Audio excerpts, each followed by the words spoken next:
Okay, after years using Blender, I learned this little dumb thing about baking.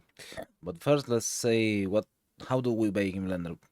But here we have an object with two materials, tree and the white part, two different materials.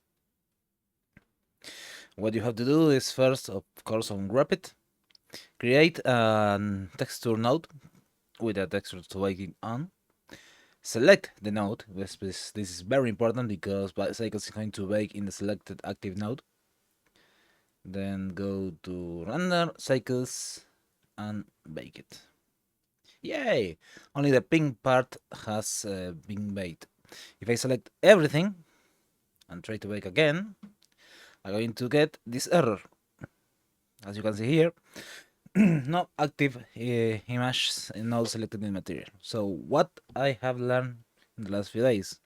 Well, you have to Ctrl C or copy, then go paste, select the other object, paste, so be sure to be active, paste. Notice that it's the same texture node that is being copied with that little number showing you that it's been used 5 times, and then copy.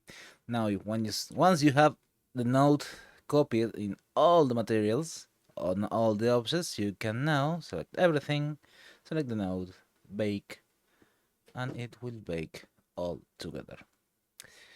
Yep. I am not going to tell you what I used to do before knowing that this is the way to bake several objects in one texture.